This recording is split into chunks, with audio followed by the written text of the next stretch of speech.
I had an epic week, man. My Gators had an epic week. I'll get it started, man. This is Big Three Talk. Now it's the fun part of the show.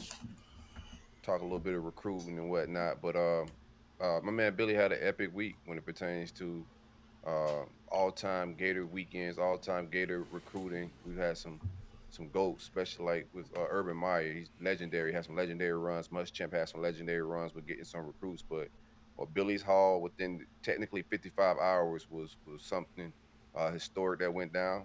It's definitely much needed. Right after the official announcement, because the last show we had was the Friday before the official Austin Simmons flip. That's how long it's been since we parted on the Friday. It's been a little bit longer than a week. You know what I'm saying? But Austin Simmons flipped that Saturday morning and reclassified, like we thought he would reclassify to Ole Miss in Lane. In the tweets, and it was a lot of bad PR, a lot of think pieces flying. So the avalanche of commits that came in was definitely on time. The first one to commit was Amir Jackson, four-star tight end out of Georgia. We ran down on Mario Cristobal, told him hand over all the bread. You know, Hey, nobody move, nobody get hurt. Easy process, man. Good Um, get. his recruitment came down to us in Miami, but I thought it was a wrap once Georgia landed their two tight ends.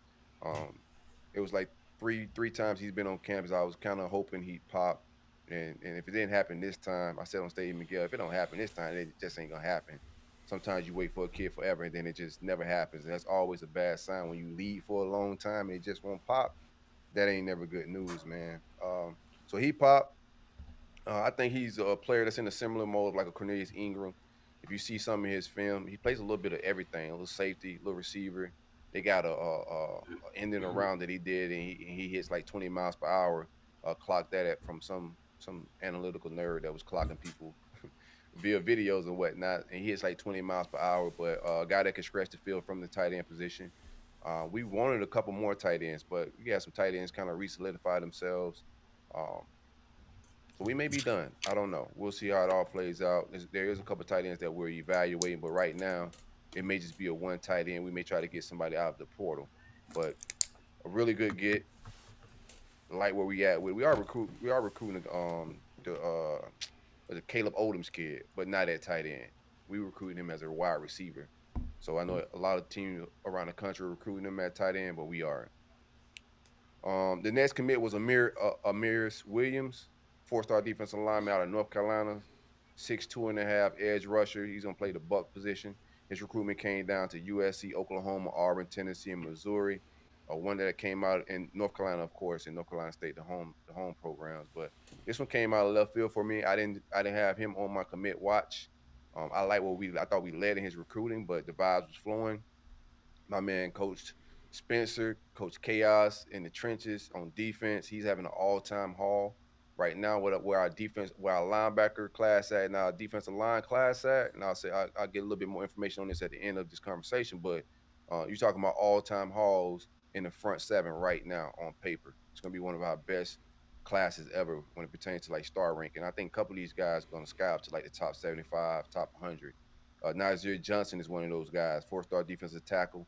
He was the next to the commit. He's out of Dublin, Georgia, 6'4", 300-pound guy that can do backflips. Florida State was the first to offer. We had to run down on y'all too, CJ. Sorry about that, man. But Mike was the first to offer. I For appreciate who? Mike and his evals. Nazir Johnson, Oh yeah, that was a whip defensive for tackle. sure. Choosing. When I saw Steve Spurrier in the building with them boys, I said, "Yeah, Billy ain't his bag, bro. He got former players, and they had Spurrier Steakhouse and Spurrier in the building. I like the strategy of what they got going on. Follow him up in the trenches is just more defensive tackle work. Makai Burrow, who checks in at 6'5", 340. I know they got him listed at 370 on the site, but I heard he lost about 30 pounds. He was working out at Friday Night Lights this past week, and this is a kid, one of the ones I expect to skyrocket up into that top 75, top 100. Right now, he's currently a three-star, and it came down to us in Georgia for him. Georgia had the last visit. They brought in Trayvon Walker, Jordan Davis, the dog, the governor, Herschel Walker. They brought in the whole state. They brought George Foster in from the 100 Sanford podcast. Everybody was in the building, man. Kid leaves the visit, and pretty much told Kirby to get his bowl cut into the locker. I'm riding with the Gators. A really good get in the trenches. I expect him to skyrocket up the rankings, and it's just going to help our star quality and where our class ranking is. Um, Next one was a trenches, offensive trenches commit. Marcus Mascall, 3-star offensive tackle out of Atlanta, Georgia. We camping out in Georgia. That's 3 in a row right there in Georgia. No, that's 4 in Georgia. Woo! Ran down on a lot of one, two, yeah, that's 4 Georgia players. Shout out to that. We beat LSU for Marcus Mascot. It came down to us, LSU. North Carolina State was in it, but most of the crystal balls, most of the predictions on the websites were leading towards LSU. Um, I still think we need to get our squad, our star quality up in the trenches. I know, like my man Bud Elliott said, it's a down year for offensive linemen, and you want to get some guys that are developmental and all that. But we're in it with some big dogs, offensive line still. Um, Outside of star rankings, I think Ty Hilton is going to be one. It's a big three battle with some sprinkling competition outside of the state. Um, we have Callaway. Ethan Callaway is another offensive tackle that we're recruiting in on. One of these guys we got to close on. I do like the conversation that I heard from Ethan Callaway and his parents when they left campus. We'll see where we all at with it after the dead period. I think he decides before the season kicks off, so we'll see where we at with it. On linebacker hall, we close it up. It's an elite haul, our best defensive haul, linebacker haul of all time. Shout out to Jay Bateman. They wanted him fired last year. Couldn't buy a linebacker last year. This year, don't know what happened, but it's clicking. Aaron Childs out of good counsel, and the number 9 linebacker in the country. Love this kid. He could play either middle linebacker or jack, sideline and sideline fast. To me, I think this is like him in the last commit, Jamonte Waller. You make up for that Harold Perkins miss that we had on Billy's first cycle. This type of kid you make up with it with getting these guys and closing on guys like this. Aaron Child's father is a Michigan fan. Uh, most of the crystal balls, most of the predictions was had Aaron Childs going to Michigan.